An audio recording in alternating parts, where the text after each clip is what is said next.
Hello, I'm MPX Toycat, and welcome back to an episode of the Minecraft Bedrock Update Adventures Let's Play. Today I wanted to answer a lot of the questions I've had over the last week, because as you might know, once you turn on experimental gameplay on a world, you can never turn it off. And as it just so happens, many years ago I enabled experimental gameplay, because it was the only way to get the crossbow at the time, and so I have always had my Let's Play world in experimental. However, right now, if you go to experimental gameplay, you should be able to access new caves and new cliffs, and don't they look stunning? Yes, they do. But do these exist in my Let's Play world or not? Today, I wanted to answer that, and I wanted to tell you how you can find out for yourself if maybe you did the exact same thing, because all you have to do, if you're on a realm, it's a little bit harder because you have to download it first. But once you've downloaded your world from your realm, you should be able to see it that there are now 5 different game modes you can have. I guess 6 technically. There's survival, creative, and adventure, but then there's survival and creative experimental. As you can see, my Let's Play world is experimental, just like the Seed Sunday video I did yesterday, and so I must be able to get the brand new cliffs in my world, right? However, here's an interesting thing. The old experimental gameplay toggle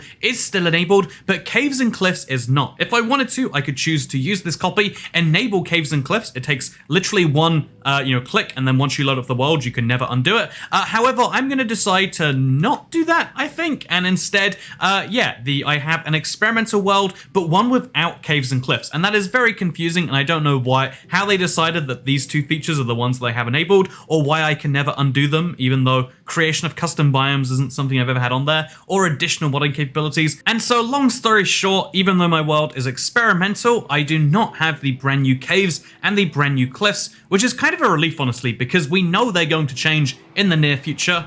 Wow, this is the worst thing that could happen. But you know, something I do think is interesting is, wouldn't it be cool to have some of the current caves and cliffs in a world with the new caves and cliffs? And I thought the answer to that would be yes. But rather than doing the easy thing and enabling caves and cliffs and maybe permanently having this world basically be in beta, I think it's really smart to not put any long-term survival worlds that you care about, and you'd be sad if you lost, into any betas or experimental gameplays. And so instead, what I'm going to do is go to my lovely chest, where I have not only a ludicrous supply of stone from my Silk Touch adventures, but also, where you might remember, I have a lot of snow lying around and a lot of ice. And so maybe we take these resources right here and we can build our own current style mountain. And so yes, you did hear that correctly. I don't have any new caves and cliffs in my world, but why don't I go ahead and make some myself? I mean, you know what? If the game's not going to do it for me, I have to take matters into my own hand. And so I've had this mountain that's been here for quite some time. I've harvested it for dirt a couple of times, and so it's a little bit ugly. Also, there's a random stone brick here.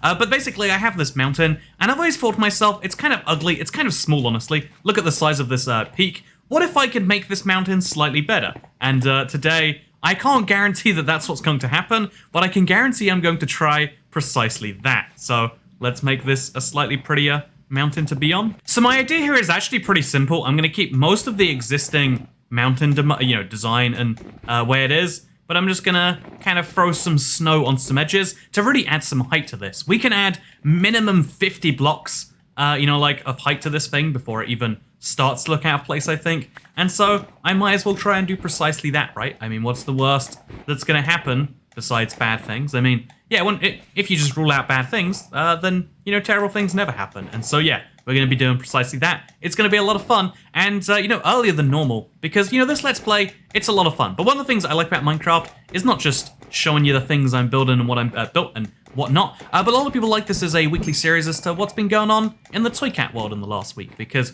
obviously I don't have a vlog series or anything else like that. And, this is my last Let's Play while I'm in the United States, or at least the last one that is, going out while I'm over here. I might record one early because I am in this crazy, in-between stage where I'm about to move house the moment I get back to the UK too, and so much of... It's always weird when you can't, break the flower without breaking the thing first. But, yeah, so much of my life is, in the air right now. I don't even know if I'm going to have a mattress when I go back, when I get back to the UK, because I tried to order a mattress and it says it's, 3 weeks to deliver, and I can't find anywhere delivering faster than that. Long story short, my life's in a little bit of flux right now. Maybe in a good way, maybe in a bad way. Who knows for sure which type of way it really is. But what I do know for sure is that, it's going to be very interesting. Who doesn't find moving to be one of the most interesting experiences in life? I think very few people don't. and if they do, I'd like to meet them. But yeah, so long story short, I'm going to be having a crazy week. And also, this last week has been kind of wild by itself too, I would say. Okay, let's make that taller. Yeah, look at this. Slowly making a little mountain shape on top of this already existing mountain shape. I'm liking it. But yeah, whenever something brand new is happening in my life, I feel an interesting mix of like fear and excitement at the same time that I've always found hard to describe to people. Because most people like really have a stronger feeling of one or the other. Like, I don't know, traveling to me is like one of the few things that most people get like kind of like scared about, but I'm like, oh no, it's purely fun. I don't know how you can be scared about this. It's just doing a lot of exciting things over the course of a day. But like to me, moving is like one of the biggest like fears in my life is moving. I used to move a lot when I was a child. All right, I moved like 5 times. I don't think that's actually a lot, but every single time I moved house, I was like, oh, the old thing, all the things I liked, it's gone and it's gone forever. Like I don't know why I'm like that, but I've like moving was always the worst bit, and I always vowed as an adult that like I will move the minimum humanly possible. And then it's funny because I spent like the last year I've moved back and forth across the US and the UK, like 4 times, and I'm about to then move inside the UK. I'm doing a lot more moving, I guess, but like having a permanent place to call home is nice to me. Like having a if I there's lots of dumb things, but just having a place that like is always like that, kind of like a home in a video game, just like somewhere that is mine and that is hopefully nice. That's something I'm excited to have be true. And so also, by the way, I think I should put some ice in this mountain. I think starting over here, I'm just gonna start throwing some ice on, because why not, right? Because why not? A little icy waterfall, maybe, I guess we could do. Or we could have the icy waterfall be here to like kind of bring it into the mountain. Yeah, why not? I mean, what's stopping me, right? What's stopping me? And then we can have this cool like cave behind the ice, assuming the torch doesn't melt the ice. The torch totally will melt the ice if we don't use packed ice. We'll deal with that problem later. I mean, that later is definitely going to be many, many months from now, and not right this second, the moment the game realizes that, I'll just move this back, okay? Simple as that, I guess. But yeah, so I've always liked the idea of just having a place that, like, no matter what, if I put something there, it will be there when I need it later. Rather than, like, I don't know. Is that what everyone wants, or is that just me? Just, like, a safe, stable place? I love the idea of moving around a ton, as long as it's, like, moving around voluntarily, rather than, like, oh god, you've got to put your entire life into boxes, and then move all of those boxes as fast as you can. Yeah, I think I'm going to have to do some more of this to make this actually coherent. Like, I don't know what that precisely entails right now, but I've got to do something, I think. So maybe just a few blocks down there to kind of connect up. Maybe something like that. But yeah, so I've always had this like strong desire for something, and I believe this new house is probably going to be precisely that. Like even if I don't live in the country, I'd like to like have it and have like at least the basic belongings there, so I can always have somewhere that I'm living. Oh, okay, yep, there is there is that exact problem that I feared, and here it is. It's gone away. See how easy it is to deal with.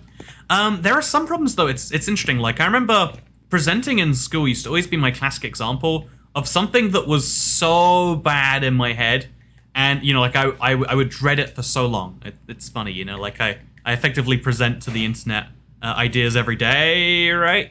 But it was something I always thought was so bad, and then the moment I started doing it, I was like, oh, no one cares. Like literally no one cares. Like which in some ways is like another fear, like putting in a ton of effort towards something and then not even noticing or caring about the thought and effort. But like in another way, it's like, oh, this is freeing. This is amazing that like no one cares about what I'm doing right now. So it doesn't need to be this huge big thing. And sorry, I probably shouldn't have done that. Whatever. Yeah, I used to have this like classic thing about that. And in my adult life, I have kind of the same things. Like I need to speak to a contractor because there's like some changes I want to make to the house. I'm terrified of the process because I know, like 30-40% of contractors are just, I don't want to say dodgy people, but like, it's an industry where even if you're bad at your job, you're still going to get customers. So like trying to like filter through that, trying to work out when someone's BSing me. You know what upsets me so much is when you get a discount on something after you say no to a price and someone's like, oh, okay, I can do 20% less. And it's like, oh, I almost said yes. If I'd have said yes, I'd have just lost that, like there's something upsetting about that. My not knowing how much something could cost is something people are trying to use against me. In fact, I've always found that to be one of the weird human we always want to believe we're getting a good deal. But, as someone who's trying to sell some old furniture that existed in my house, an old washing machine too, I literally just want people to take things away from me, but if I give it away for free, then it's going to be a whole thing. So you offer it for some really low price. But people really want this bargain, people would love to take something away for free if it's good, but, they don't think it's good. They're like, wait, why are you giving this thing away for free? This is really suspicious. And it's like, it's interesting because we all want a bargain, but the moment we're confronted with a bargain, we get, suspicious about it. We're like, ooh, I don't know if I want it now. And I guess what I'm saying is I find human psychology to be so interesting. The way we want the best price. We don't know what the best price is, but we're darn sure that we want it, I guess. So yeah, let's go out. Let's go back down. Let's look at the work we've done on our first Minecraft day, and let's see if this but times 10 would look good. I actually kind of like it. I feel like it might need to start a little lower. It looks kind of like a giant igloo right now. Imagine that, but going up another 50 blocks. And we've got the right kind of vibe, right? Maybe? Maybe not. We'll see. I think if we go tall enough and we get some peaks coming out of it, it might add to that mountain vibe again. I might need to have some more, ice coming off it. But for now, a pretty good start for my first day, if I say so myself. Yeah, you can definitely see the joins around here where things get really strange. So maybe we should, have just a few extra blocks here and there to kind of smoothen it down. Or maybe we're making it worse by doing this, who knows for sure. But I think just kind of having the snow go down the mountain a little bit more in a few more places, probably a very good idea. Anyway, so in this last week, should we talk about Minecraft things? Something that I have wanted to talk about, but just isn't a relevant concept for a video, but it's it kind of relates to my contractor struggles. So let's bring it up now anyway. Let's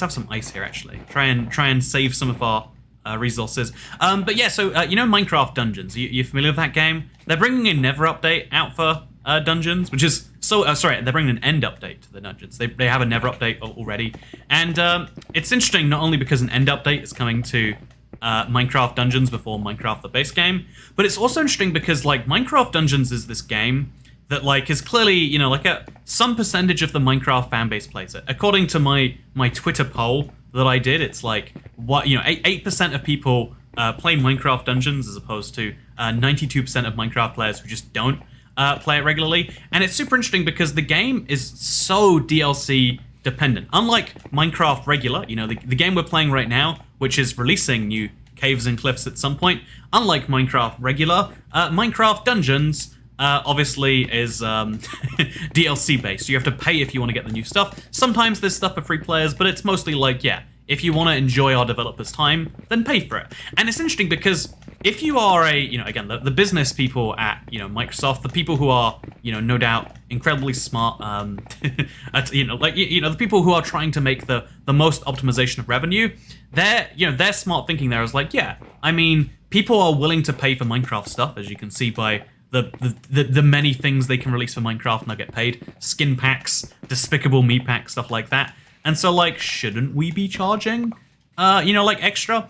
And it's interesting because Minecraft is just a product that exists. It's we'll make a good product and we'll see how people like it. And Minecraft, despite the fact that Minecraft Dungeons charges you every single time there's a DLC, I'm sure, we don't have the public financials, but I'm 99% sure that if you were to look into the financials, Minecraft, the base game that has free updates, is making more money than Minecraft Dungeons, which does not. And I think about that a lot as, that sort of thing about, rather than making your ideal, trying to get the most money you can out of your customer, I've always felt the happiest way for the world to work, the economy to work, for everything to work, is for everyone to just try and, make the people who consume their things happy, Just, make a good thing, and then people will be happy to pay for it. It's always been my kind of logic.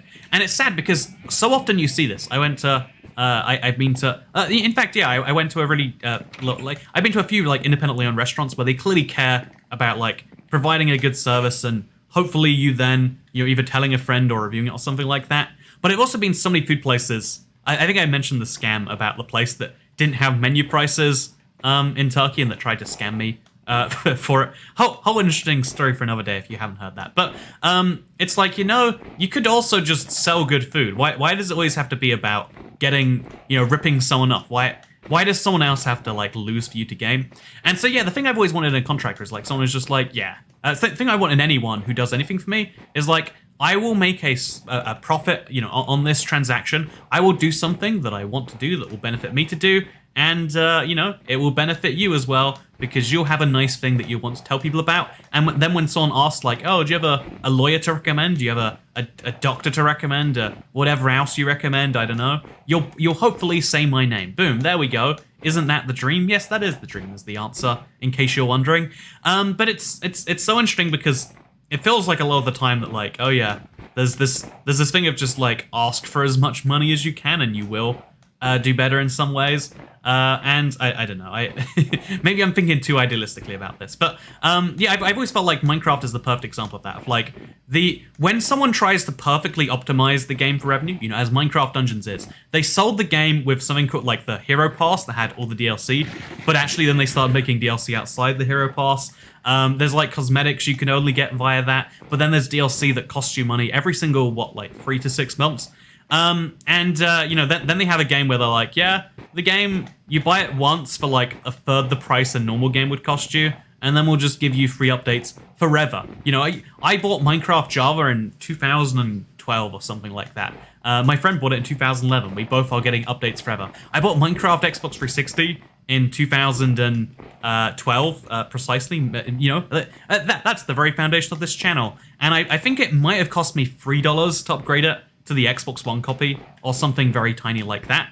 But like, wow, as you might notice, I'm still effectively playing, even if I'm doing it on a Windows 10 device right now, I'm still playing on that same world, getting updates for free. It's quite incredible, really. And yeah, it's interesting because sometimes doing the opposite of the thing that seems like the intuitive move will be better because humans like...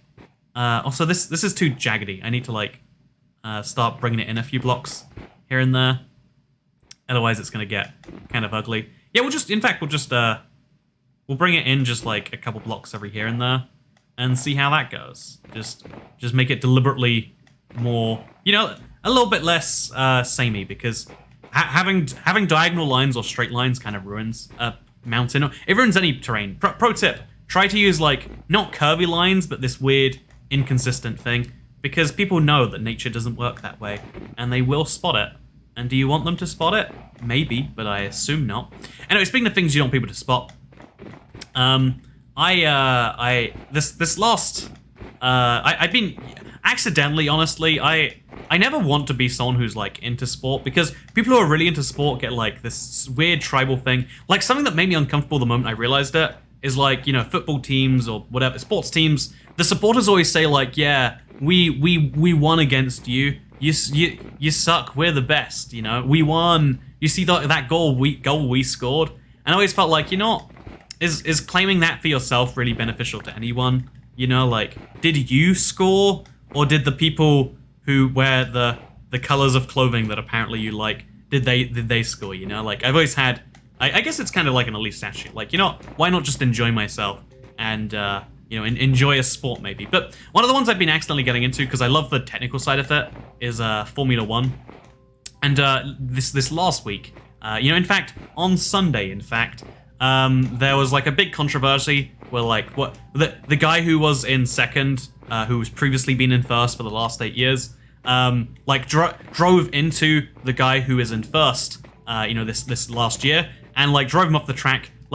Basically put him into a very serious accident where you had to go to the hospital, and then as a result, the guy who was in first would have likely won, but he got no points because when you have to go to hospital, you don't finish the race. Whereas the guy who was in second, he got to finish the race. In fact, because he caused an accident, he got to repair his car after the accident. And the penalty it was like, oh yeah, you have to wait for 10 seconds before you start. But he still won the race anyway because, again, he was the second fastest by a decent margin. And it's so interesting, right? Because this whole little thing, I've seen so much controversy online. It's been like a major news story. If you read anything about, I think that Max Verstappen and Hamilton. It's so interesting because both of the at first it's like everyone goes into this mode where they're like, yeah, I just hope everyone's safe.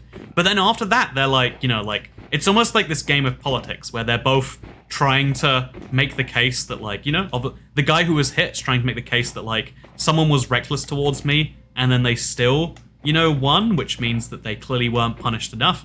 Whereas the guy who, the guy that did, the guy who won is like, well, this happens all the time. People get knocked out. And as you can see looking at the footage, of course I wasn't just gonna back down when that guy. Anyway, it's a whole interesting thing. But like, yep, I was just doing what I'm meant to do. I'm a racing driver, and so it's so interesting to see that, like, previously. This game of, like, trying to do the PR, trying to make your guy look like he was taken out by a competitor, or trying to make your guy look like he's just racing and the other guy ran into him, and it's so interesting to me that, like, the public perception of anything is so important. In fact, I think in almost every aspect, I've heard the phrase the court of public opinion before, but I genuinely do think the court of public opinion is the most important court for pretty much everything. I used to think it was just like politics or whatever, like, oh yeah, well, of course, that when there are political decisions being made, people who are in charge care about what the people have to say, because that's the people who ultimately they're accountable to. But I didn't realize that it affected sports and stuff, because you'd think if sports run by a specific sets of rules, like, yeah, they when you do something wrong in a sport, you get a penalty applied. It was 10 seconds in this case. It could be a lot worse. You have to wait for 10 seconds or whatever. Sometimes they can disqualify you. Sometimes they can this, the other. Think about football, where there's red cards if you do something right. Am I saying football correctly? I don't know how American football works. I'm gonna guess like, oh wait, I know hockey. There's something called a sin bin, right? There's a little box that you have to go into because you've been bad. You've been a very bad hockey player. And so, there's, like, you always assume these rules are, like, super fair and easy to enforce. But in reality, like, to some extent, these rules are beholden to the people, you can't make decisions that your fans find unpopular, or people stop watching the sport, and if they stop watching the sport, then bad things happen to everyone else. And so it's like, oh, there is this political game playing of trying to work out, man, this new... I guess I underestimated just how much I'd need to pull this off, because there is some serious work to be done here. I think we're going to have, like, a regular mountain come out of this, like a little stone mountain over here, just for the fun of it, to kind of bring things back to normal. But yeah, so I think it's really interesting when you look at pretty much anything where... Because, if you think about it, the vast majority of human activities do involve the average human being. There are very few, like, elite-only clubs where, like, oh yeah, the only opinion that matters in I don't know. Well, I'm trying to think of an example. I genuinely can't, because most things involve the general public, and if they involve the public need to be happy of the decisions that are being made there. Otherwise, they might stop watching the sport, or they might, horrors, shock, etc. And so, it's super interesting to me that, like, you really, even like in a sport where there are clearly defined rules and penalties, it's still like we need to make ourselves look like the not only for crowd support reasons, look like the underdog so people like us more, but we need to make ourselves very clearly look like the other people deserve more of a penalty, because there's like a competitive advantage to it.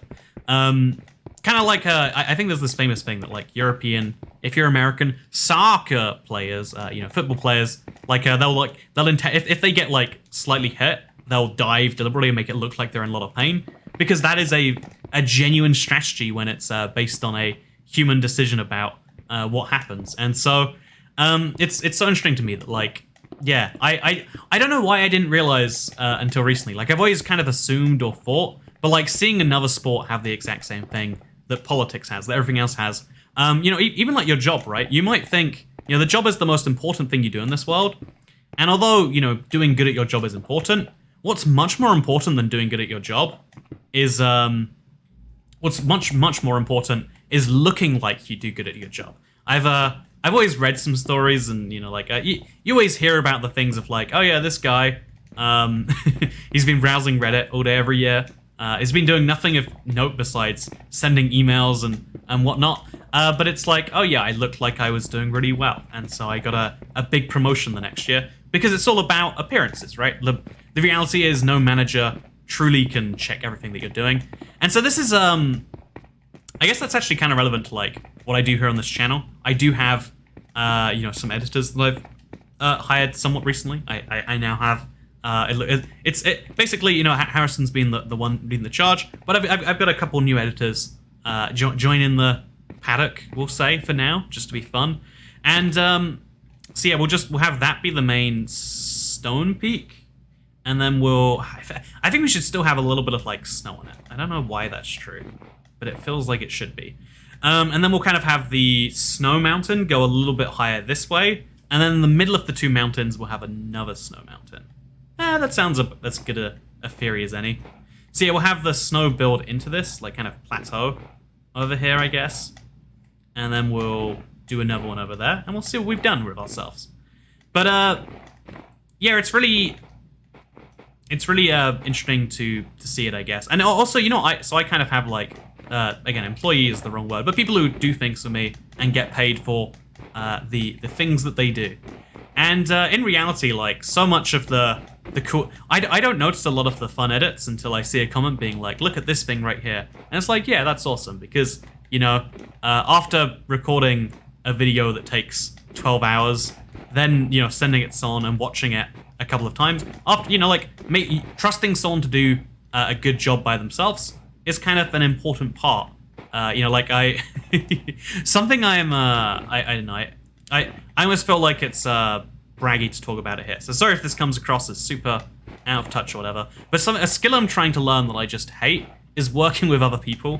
I'm so bad at it. The video that I recorded on the train, I spent so long trying to get those files to Harrison and whatever so he could make the video. By the way, thank you for putting that together, Harrison. Very, very useful. But I spent so long trying to get that video together, basically, and just something about the whole process. I was just so bad at it. If I was editing that thing myself, I'd know all the steps. I could do every single step, and then it's uploaded. But I didn't because I was working with someone else. And there's like this kind of like weird, I don't know, slowness I have when it comes to that. Working on the second and third channels really easy when I'm just doing things myself, uploading them whenever I want. When I'm waiting for someone else to do something, it's like, should I just sit here and stare? Should I do something else? And then, oh, this thing's just arrived and I need to do it right now. I have really bad time management, and it's like fine when you're by yourself, but when you're with someone else, it's a whole problem. In fact, I've always something I've always thought is I've always craved on some level is this is people who work jobs where they have people who work jobs where there is some direct I guess where I guess working a job where you're not directly responsible for something or other that you care about. I guess people are responsible for things in their job, but it's like you get paid for your time at that job, and so and that's it. When the time ends, your job ends. And I've always envied that because, like, for instance, right now, COVID's a thing, and you can take 2 weeks off for it, and you get some guaranteed pay for it or whatever. Wouldn't you be like excited to be like, oh no, it turns out someone I knew had this thing. I guess I have to take 2 weeks off work. Oh, how terrible spending 2 weeks, I don't know, playing video games or whatever. I'd play a ton of. I've been playing Hearthstone recently. I'd play a ton of that. I've been trying to get. There's a few games I really want to play. The Spider-Man that's on PS5. I haven't even I think it's on PS4 actually. But there's so many things that I'm excited to do, but I just don't find the time for. And I'd be like, wouldn't it be cool if that was someone else's time that I could be using that for? And I guess that's to some extent what I could do with the internet. We could probably work out a live stream off it, and then people could, effectively, pay me for it. And therefore, it could effectively be the internet's time that I'm wasting playing Spider-Man instead of something else. But yeah, I don't know. I envy the idea of it being someone else's problem. If I'm sick, or if I I'm having some mental issues or whatever. It sounds like a nice idea, It's the upside of employeehood, I guess. Okay, so this is what we have so far. It definitely looks, if I'm being honest with you, it looks a little bit inappropriate. Especially when you see the tower next to it. I think I think that stone next to it has really just made it look worse. I think I have to double down on the stone portion of that. And then I have to half down on the snow portion. Yeah, I think that's what I have to do. It has to be a snow-capped peak. Yeah, we'll make the stone tall. Oh god, we have done a terrible job right here. Have we not? I think we have. Yeah, I'll just make the stone peak a bit bigger. I don't think that's too hard to do, right? Just... no, I think it is very hard to do. Yeah, this is definitely terrible. This is objectively awful. So have some stone along the base, maybe? Just there. And then what I'll do for fun, actually. You know what I want to do? So let's fly out. Let's fly up. What I'm going to do, just so we can save this, is because I want to have a lot of like elytra things around my world. I might make it into some coherent course eventually. But I love having these little rings to fly through. So what we're going to do is we're going to make up here, you know, we're going to connect some ice into this, I guess. There we go. Look at that. Sticking out from this, I want to just have like a big old ice ring. 3 blocks here. See, here's a dangerous move. Place a torch as a block to place the ice off. And then you're also using bedrock placing. Very dangerous if it goes poorly, but the reward is pretty high. And yeah, we'll just make a little simple ring. Actually, you know, I want to make a less simple ring. I want to make one that goes out to here. Again, oh no, that's the risk that I was talking about. So that's going to be a pain to fix, huh? Do I have a bucket on me? I do have a bucket. Better believe I'll just scoop that up. Yeah, there goes my problems. And then, yeah, we'll just make a little ring that hangs out up here. And if it makes everything look worse, then so be it, you know? Sometimes life is too short to worry about things that look terrible. I mean, I would say that, though, because I own my Let's Play world. Which, by the way, the update, it's been officially submitted to Microsoft. When do they review it is a good question I don't have an answer to. I would guess soon. But, you know, I would have guessed that I would, you know, that I would be allowed into America again by now. In case you're curious, the ban on Europeans is still in effect. Or, it's not on Europeans, it's on people who have been in Europe in the last 14 days, i.e. Europeans or people living in Europe. Except actually, if you're American and you've been in Europe in the last 14 days, then they won't stop you. So it's a ban on Europeans that happen to live in Europe. You know, I mean, which Europeans even decide to live in Europe? That's kind of your own fault for choosing to live there, is it not? You know, actually, something else I have thought about before we wrap up today is, like, at what point is a decision your fault?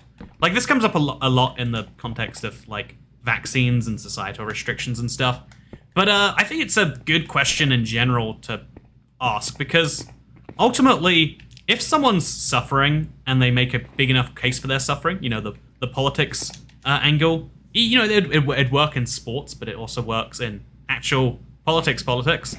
I actually like that. I think it saved it, right? I think we have like an extra block over there we need to get rid of.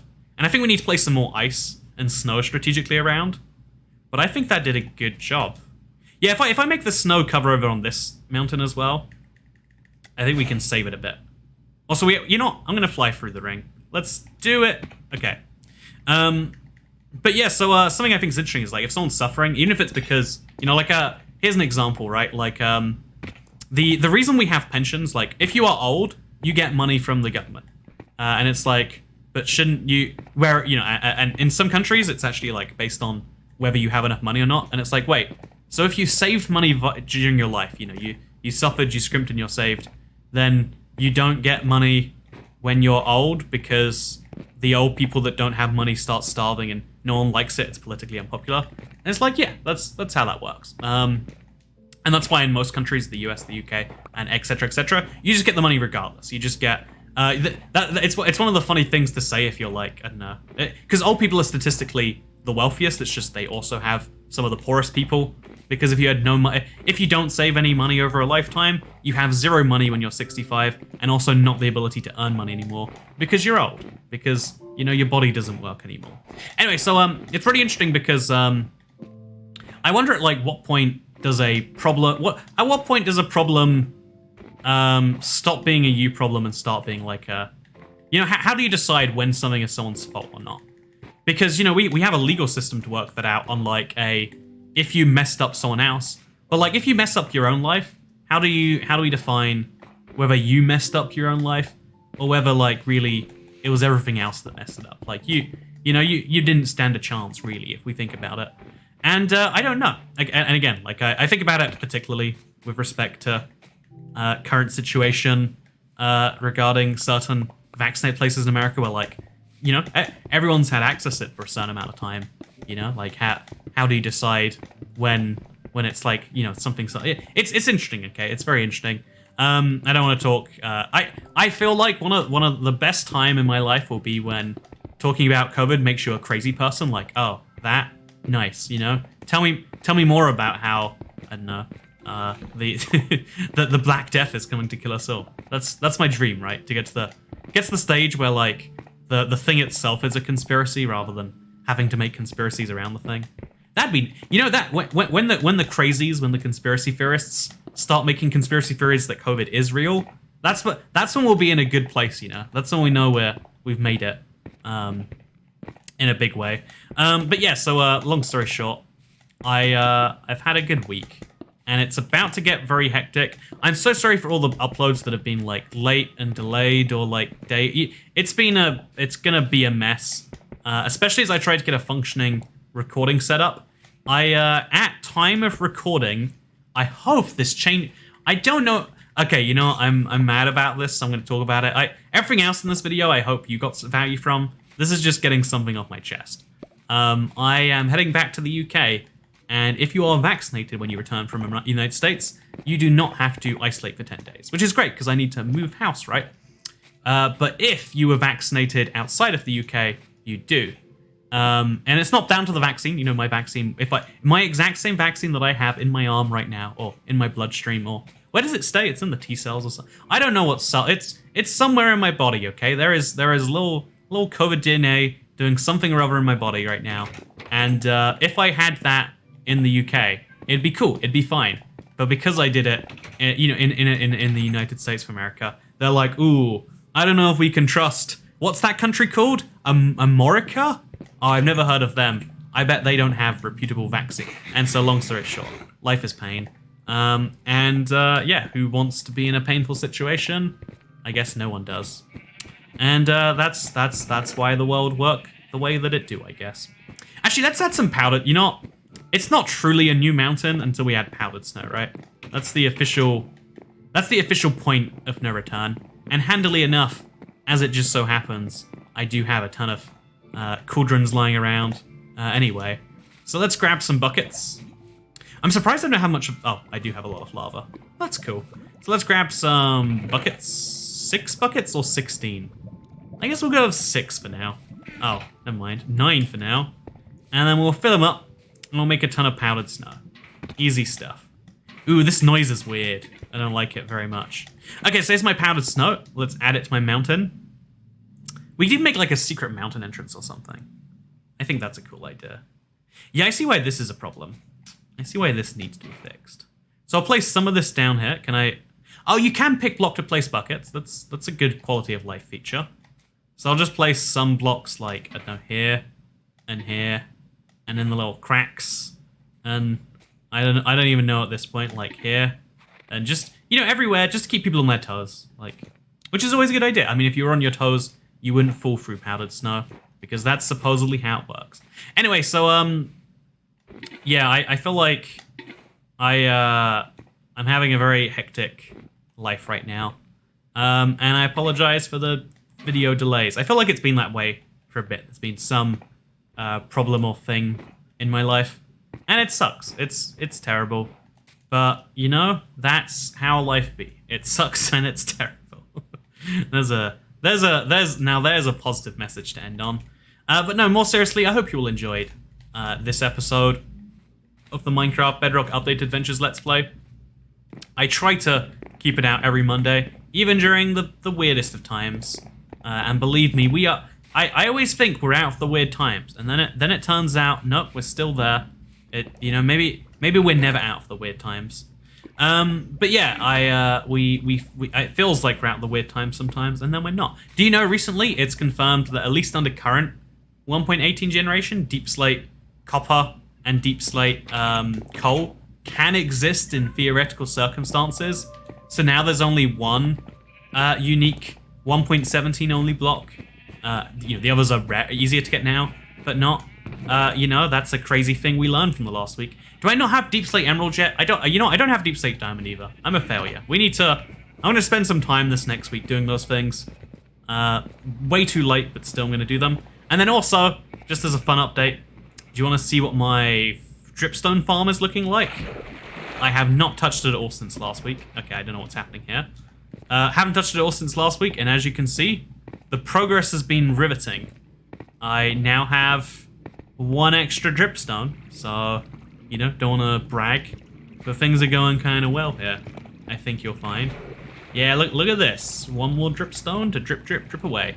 Anyway, so I hope you'll enjoy the video. Hope you found some value in it, and if you did, don't forget to like, favorite, and subscribe. Unless you don't want to, in which case, thank you for watching, I guess. Have a good day, and I'll see you all in the next one. Okay. Goodbye.